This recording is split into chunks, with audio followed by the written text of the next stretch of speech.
welcome back to Glitter Budget with your hosts, Ann Jeanette. And Jess. And in today's episode, we're talking about The Sandlot. Yeah. Classic children's movie from the year 1993. Yep. I think before we get into movie stuffs, we should talk about events that happened in 1993. Yeah. Three. 3, 1, 2, 3. Uno, dos, tres. Or couple two tree, Couple 2, 3. as they say in Scranton. Scranton? Scranton. Yeah, I don't know. That threw me off when I moved up here. I was like, 1, 2, what? Yeah. 3. Yeah, we have hot dogs, hamburgers, couple two Hoagies. tree hot dogs. Hoagies threw me off. Well, what do you call them? Subs? Yeah. Freak. Shut up. At least you don't call them heroes. That threw me off even more. Like they were going like grinders, hoagies. Yeah, I'm like, what are we eating? What are we discussing right now? Is this a new food I'm not aware of? And it was just like, no. I was like, oh, it's a sub. And I was like disappointed that I wasn't gonna go eat something new that I haven't tried before. Yeah, Scranton's disappointing in a lot of ways. Oh, God. But anyway, we got a couple two tree facts about events that happened in 1993. Yeah, we went over a couple of them in one of our previous episodes, but we're taking through some of the crazy events that happened in '93. One of which was the famous Pablo Escobar dies. It was a sad day. For who? Drugs.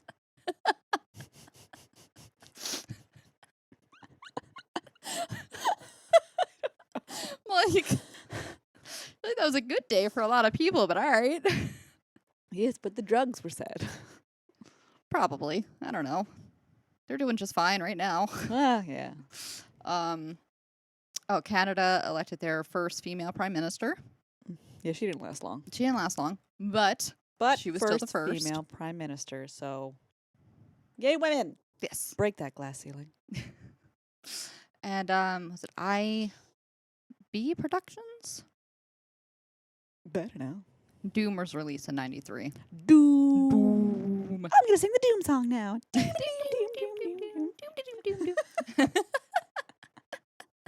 That was a good show. It was a good show.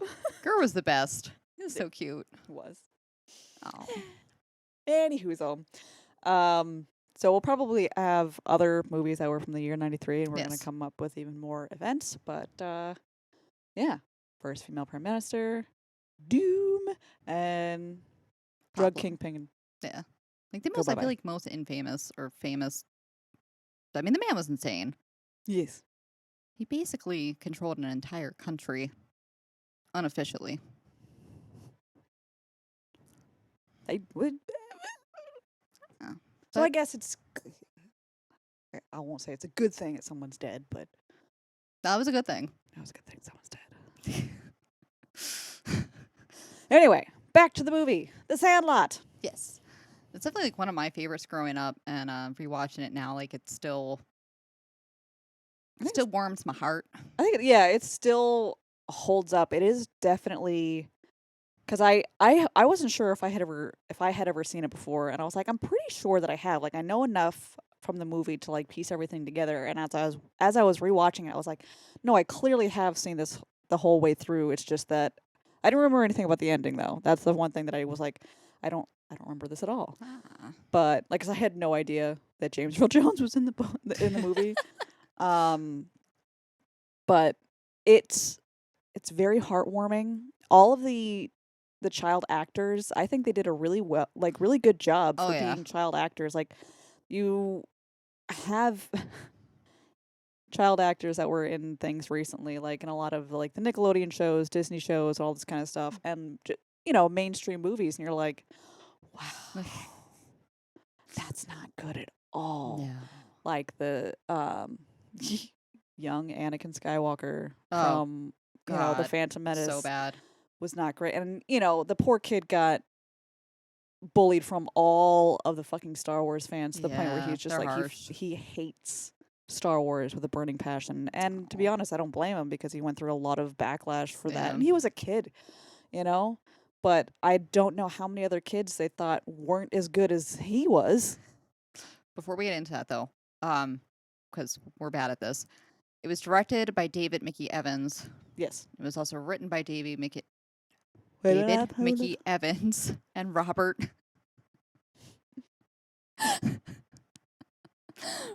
Guns. What? I don't know. I'm sorry.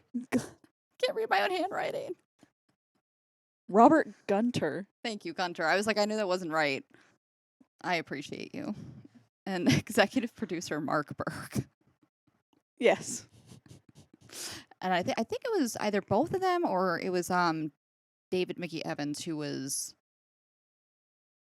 partially he wasn't narrating it. I'm thinking about something else. Don't listen to me. Yeah, probably don't listen to her. Don't listen to me. I was thinking about a completely different movie. Anyways, child actors. Back into that. So, there were a lot of group of how many kids? 8 or 9. Let's see, 1, 2, 3, 4, 5, 6, 7, 8, 9. Yeah. 9 kids. Yeah, because Smalls made a full team. Right. Yeah. Because they mentioned that. Yes. I don't know. I love it, like, because it's so innocent, and I don't know. I kind of feel like it reminds me to a certain extent, like of our childhood of just especially mine, like literally. There's a scene in it where Smalls, who's like the new kid in the area, and moves in like 2 weeks before school is about to let out, so he doesn't really have a lot of time to like establish friends in school. Yeah. And the poor kid's like he's a geek. And a lot of the kids that like are in the neighborhood they play baseball, like they're huge into sports. Mm-hmm. So Benny, like one of the characters, it's like, no, all day, every day, wake up at 6 a.m. We play baseball, like, and eventually makes it into the big league, takes him under his wing, and they end up playing like baseball summer. Mm-hmm. And I completely forgot where I was going with that. Oh, so once he finally kind of gets comfortable with them, Benny comes over and he's just like, hey, let's go night game, like. And Small just runs. He's like, Mom, I'm going out for a while. Bye. And just runs out. And Will's like, who does that? I'm like, I did that as a kid all the time. Yeah. All the time. Like, you could do that though. Like when back in our day, your parents, like, especially during the summer. Oh yeah. Like you would just be gone from the house all day, getting into all sorts of like shit in the woods. You'd be playing outside literally all day. And you'd have a lot of parents that would say, like, all right, just be in before the streetlights come on. Yep. If you had streetlights or if you lived in the woods like I did, it was like, try to be in before all the mosquitoes eat you alive. And that's pretty much it. But, like, we would just go out and play all fucking day into the night. And the reason they had the night game was because it was 4th of July. Yeah. So the fireworks lit up the sky so much that they could play. And I think that's probably the most heartwarming part is like they just played. Kids were just playing. They were using their imagination, especially when they were trying to get the ball back from the beast. I love that. Oh my God. Like all of the different things that they did. Like it's just it just warms the cockles of my cold dead heart to see kids being kids and playing, using their imagination, making like the coolest contraptions. Yeah, from the erector sets. Yeah. And it's like that's what childhood I want to say for both of us was like. Was just I love the treehouse, like just just too, like when they started to argue with each other and stuff, especially when like the cool kids came out that had like, the proper baseball field to play at, and they were just like snotty of just, coming back with like these ridiculous like jabs, and finally he's just like, you play baseball like a girl, and I was like, no. Like that's it. Gloves come off, and they challenge them to a game, and that was just the name calling was so funny because it was so innocent. Yes, like they didn't use any kind of obviously like there's no curse words, there's no like bad sexual innuendos or anything like that. Yeah. Like it was what kids were back then, and like when we were fart growing up. breath or something like that. And just it was innocent. Yeah, and it was funny. It was cute. And when they I think they win the game. That's that when they get chew and they go to the fair. Yes. Oh my God. Oh so I guess God. The chew is made out of. It was basically just like beef jerky. Yeah. And like something else to kind of make it chew-like. Yeah. But, like, the amount that they put in, though, because they have no clue. Like, it's, Just oh, fistfuls into their mouth, like, oh god. So no wonder they got like sick. So sick. sick. Ugh. But it was like the summer carnival, which I had growing up, like Fullerton Elementary School, which is like 6 blocks from our house in Maryland. It was a couple weeks into summer after school let out, they would have in their like school parking lot this probably about the same size, traditional carnival. Yeah. So like that was one of my favorite memories growing up. So to like see that, I was like, oh my god, yeah, like the summer carnival and. But yeah, they get on. I don't know what ride it was. We definitely didn't have a ride similar to that growing up, but Yeah, it it spins a was lot. kind of similar in a way-ish to the tilt-a-whirl. Yeah. And they just go spinning around after putting a whole shit ton of chew in their mouth. And then they're like, "Ugh," and then they vomit a lot. I like too how like they knew it was coming, so they're trying to like spit the chew out as if like that's gonna help. Yeah, And you're like, you've crossed that line. damage has been done, mate. Yes. Like, it's not gonna. I guess they had used because I was looking up like what they had used for that because you don't really actually see them throwing up. Yeah. Like it's just kind of like the vomit hits like outside, like on the street. Yeah, which I appreciate because I hate vomit scenes. Yeah. I hate vomit scenes because I'm a sympathetic vomiter. So I don't like it at all. But they just had them like do like the gross burp, and then Yeah. it just cuts to someone essentially taking a bucket of puke and throwing. They used paintball guns. I don't know how they managed to do that, but it was basically compressed air, and that's how like they shot it out. Huh. So it was like a mixture of like something so gross like split pea soup, I think milk, like some type of like FX glue type thing to like Yeah. keep it together.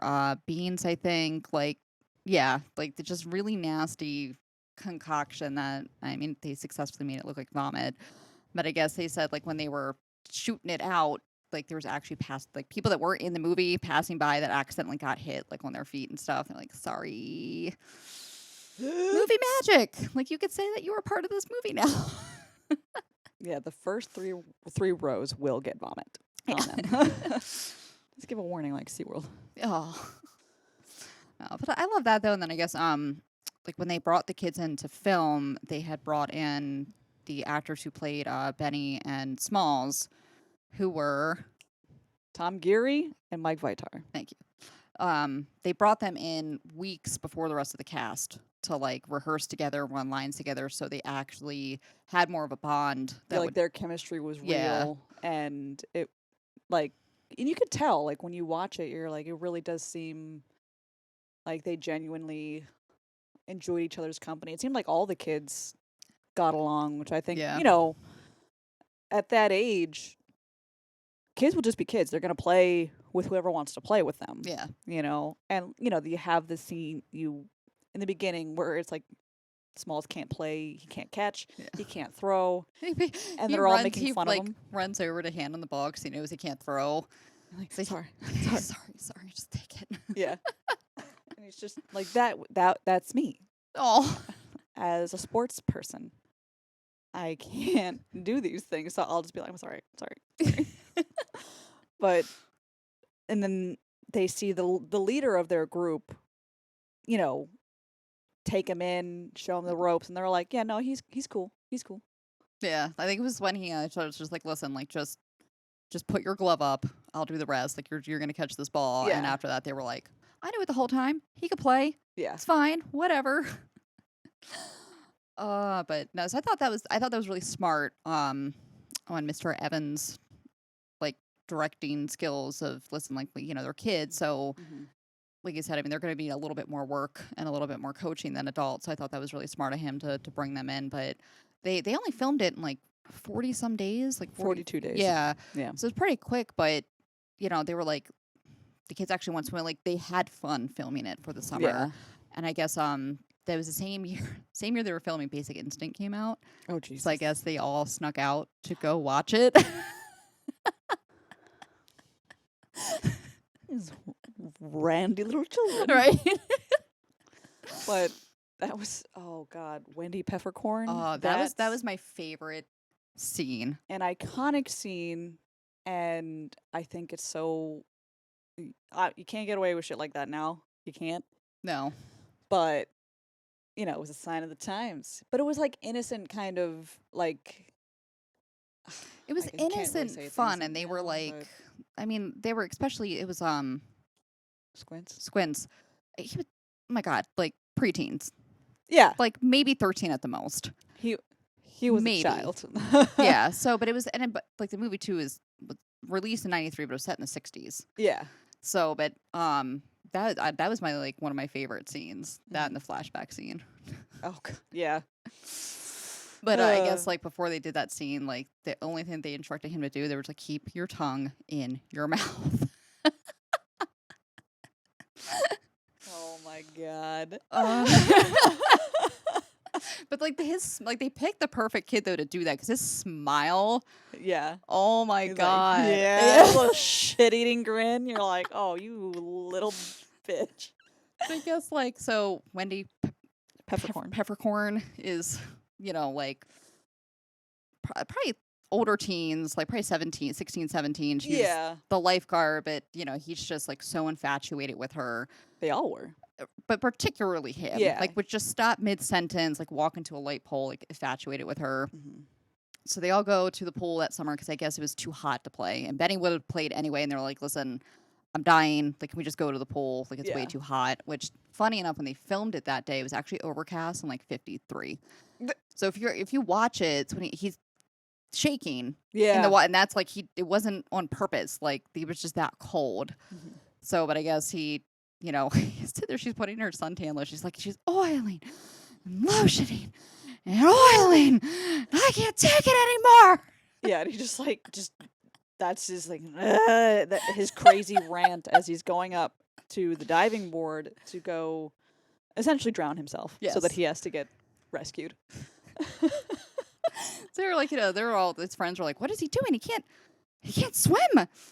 So she dives in, brings him up, shoves everyone aside to go give him CPR, and of course they're all like freaking out. And at one point when she goes to lean down, he like looks up and is like, yeah.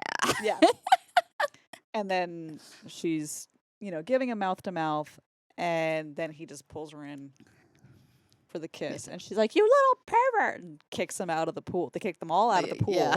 They are banned from the pool from going back, but she still like waves, like flirty waves to him, because she knows she's hot shit and that he's infatuated with her. And then they later on say that they end up getting married later on in life and having 9 kids. Yeah, a bajillion kids.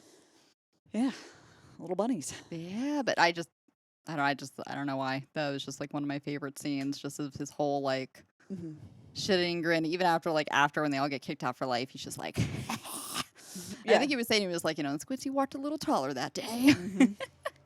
Guess he had planned it for a long time. That was something he was scheming. Yep. Nobody knew. Mm-hmm.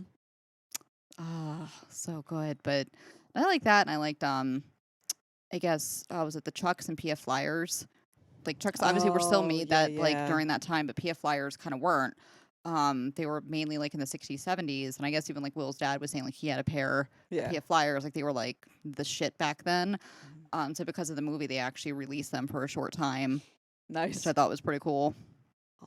Awesome. And they looked very much like Chucks. Yeah, they did. Just a different brand name. That was it. But Benny used that for when he was going to go get the ball back from the Beast. Yes. After he had his Babe Ruth dream. Yeah. So, the Babe. So, obviously, they're all like super, super into baseball. So, of course, at that time, and I mean, even still now, like Babe Ruth was God in the baseball world. So, Benny, they are playing, like the Sandlot's playing like right in front of like a junkyard essentially. So any ball that goes past there, they're like, "Oh, the Beast has it." Like there's this dog back there, and like the owner's like the meanest man in the world, and like just if your ball's gone, it's gone. Yeah. So they're all kind of like broke too. But they had one baseball. Benny breaks it. They buy another one. That one goes over the fence, and then Small's like, "Oh, I have one at my house. Like I can just go get it." And his stepdad was a massive baseball fan. It was a baseball signed by Babe Ruth. And Smalls being Smalls and knowing nothing about baseball and being embarrassed to say that he didn't know who this chick Ruth was. Yeah. he didn't want to say anything, so I think it was Ham. Ham nails it over the no, it was Benny. Yeah, it was Benny because he stopped. He knew that he hit it over the fence and he stopped running. And Ham's like, "Oh, you missed it. Like, you got to keep going around the bases." And he No, just, Smalls. Smalls, not Benny. I'm sorry. I meant to Okay, say so I was Smalls. like, Penny, no. My mistake. Smalls has his first home run. You're killing me, Smalls. Smalls has his first home run. And everyone's freaking out but him because he realizes that his Yeah. cherished ball is gone.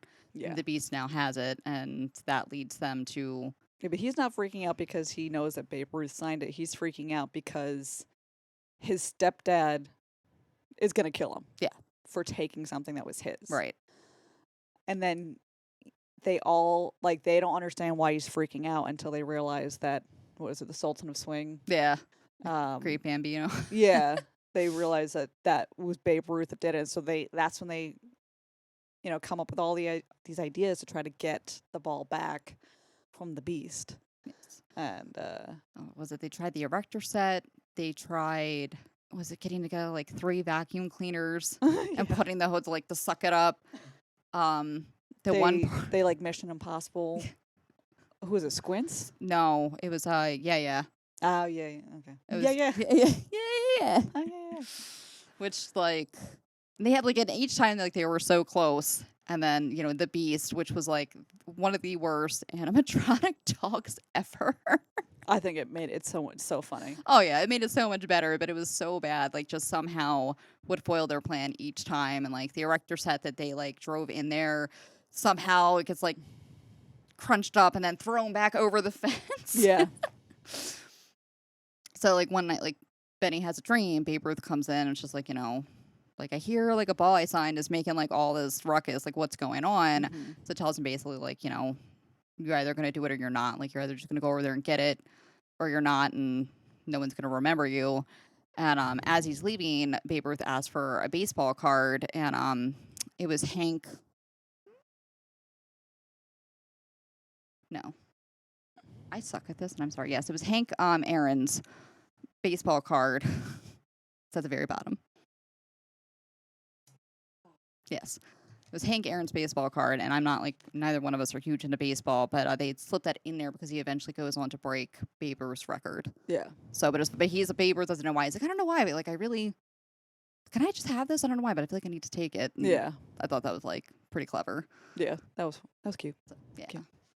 So, but yeah, so they get the PF Flyers, and he goes over there to get the ball and gets back over. And they're yeah, and the dog's just over the fence. And it's this huge English Mastiff, which I thought was funny because those dogs do not run for that long. No. And there's just this huge chase scene that goes on for several minutes. And then they realize that he's just a huge, gentle giant. And that but he ends up getting out. And they bring him, he breaks his they bring him back to his owner. They're hey, ooh, no, because the fence fell on him. Yeah, the fence. Yeah, so they chase back. I think end up going back to the house. And then somehow the fence fell on them, and they felt bad. His Smalls comes over and she's help me lift this. And then he and Benny lift it. Smalls falls on his butt, and then you could just see the tension. He's oh no, and then there's this big drool monster comes over and was thanks. Yeah. They're oh, it's just a playful dog, and the dog, the Beast shows him his All little the balls, hoard of balls, and the dog's name is actually Hercules, I think. Yeah. But they bring him back to his owner, who was played by James Earl Jones, who actually hates baseball. Yeah, despite the fact that he's played in several baseball films, hates the game. They're no, we need James Earl Jones for another baseball flick. And then because he's James Earl Jones and he's awesome, he's all right, fine. He was only in it for 5 minutes. It was at the very end. Yeah, but I think he had a really cool role, and he they have the ball that was so gross and slobbered on by Hercules, and they're okay, no, he was here, grabbed this ball from over there, and it was signed by the entire team of the Yeah, it Yankees. was the 1929, I think, Yankees. Yeah, so it was worth So so much much more. more than the ball that had been lost and kind of destroyed. He was like so nonchalant about it too. They were just like, he's like, oh, like this ball was signed by Babe Ruth. He's like, George, Yeah, yeah, whatever. Like, come on, look yeah. at all my awesome stuff. I'll give you this ball that's worth so much more. Like, it's cool. And they're like, no, we Fine. can't take it. And he's just like, well, just come over and talk baseball with me every Yeah. week. And he's like, we'll call it even. And they're like, oh my God, yes. And so then his stepdad was pissed that he had something taken from his stuff, but he was also like, holy shit, holy shit, holy shit. This new ball that was signed by the this entire sports team. It's team. basically like one of the most famous lineups of the Yankees history. Yeah, sure. Mhm. And I thought it was funny. Like, I imagine, because that's basically where the movie ends, and then they wrap it up with like where each kid ended up, like, as they Yeah. grew up. But I always thought it was funny, like, after rewatching that as an adult, of knowing how much of a massive baseball fan his stepdad was. Like, he was probably the one over there, not the kids, like, talking about baseball and just Yeah. going through like his entire room of collectibles, like geeking out about it the entire time. Yeah. It was cute. And then the fact that Smalls went on to be a sports commentator Yeah. was nice. And Benny went on to be in the big leagues. And older Benny is played by Mike Vitar's brother. I thought it was pretty cool. I thought it was pretty cool too, because like in the beginning of the movie, before they kind of introduce everyone, you see Benny playing baseball, at like a regular game kind of for school. Yeah. And he had like a move where he's really good at like stealing the bases. Yeah. So at the end, when he's in the major leagues, like, there was talk of like, oh, maybe he's too old, like he can't hack it anymore. Can he pull off this move? And he does, like he steals home Yeah. from third. I was like, all right, everything comes full circle. I like that. Oh, yeah. Yeah. It was just a nice little bow on top of everything. Yeah. It was just, I think it still holds up to this day. It gives you the feel goods, and there's so much nostalgia wrapped up in it, not just because it's a movie from our childhood, but because it's how we all used to be as kids. That's how Yeah. we used to play. And I feel like a lot of kids nowadays could Use a sh- good dose of yeah, that. they could use like just detach them from their electronics and their TikToks and all that kind of stuff. Leave TikToks to us, Yeah. the old folks. I thought it was like, 'cause like Smalls is so nerdy and reserved, where its mom's like, please go get dirty, please go get in trouble, please leave this house, She's go like, be a child. yeah, like what other kind of parents are gonna tell you to go get in trouble? Like, like I just don't die, but go, just have fun, be a kid. And he's playing with that marble set in the beginning, which I thought was really fucking cool. Oh yeah, it was like it was made out of the erector set, but he like did some contraption with the marbles that like goes through the thing and shoots out, almost hits his mom like right in the eye. Yeah, it gets her right in the forehead, actually. But it was like, it's just, it still holds up to this day, I does. think. Like I said, it warms the cockles of my heart, and it's now like, I mean, I still use like some of those lines, like, well, you're killing me, Smalls was used in a previous movie, Mm-hmm. like years before, another baseball movie, but that's where I remember it from. Yeah. That, and then like, this is taking forever, how I'm like, Forever. And the oh my God, the s'mores line kills me. Want some s'mores? S'more what? S'mores? She's like, well, I haven't had any, so how could I have more? Like, oh my God, it killed. I was gut laughing because it's just so funny. And that's when Ham is like, you're killing me, Smalls. But he does that throughout, I think, the movie Ham. Yeah, a couple times, yeah. And it's just, oh God, it's so funny. It's more, it's a classic. It That is. pun, classic.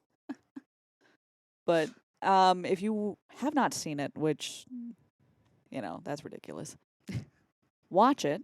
Do yourself a favor and watch it. Or if you haven't seen it in a while, rewatch it. Yes. I believe that I had to watch it via one of the big I networks. want to say it wasn't HBO. I want to say it was either Showtime or Stars. Yeah. Yeah. Yeah. So, because it's not on. It's not on, Yeah, it's yeah, not it's on not on Netflix. streaming services right now. It has been though, so it might They might bring it back. Yeah, circulate it back around. 'Cause I know it used to be on Netflix, I think. Yeah. So, but right now, yeah, I think it's on Showtime or Stars. It was like $2 to rent. So if you haven't seen it, Mhm. especially during this time of year, absolutely watch it. And if you haven't seen it in a really long time, go back down memory lane, Mhm. get those feel goods flowing. Oh yeah. And funny enough, Benny, the kid who played Benny, was also in the Mighty Duck movies, 2 and 3. Couple of them were. Uh, really? Yeah, there was the one kid with the glasses who, when like they were going over like what each kid did after, they were like, oh, he got really caught up in the '60s, and no one ever heard from him again. Yeah. He actually went on to play in a movie called The 1960s or something along those lines, and then I'm pretty sure he was in either D2 or D3. He was a kid from Texas. Uh, I'm 99% sure. was he? I think. If I'm wrong, I don't know. I could be terribly wrong. We'll eventually get to those movies, so Yeah, because they're fucking awesome. yeah, they are. But yeah. So watch Sandlot. It's a good time. And check us out on all of our social medias. If you like our vibe, please like and subscribe. And we'll see you on our next episode. So, bye. Bye.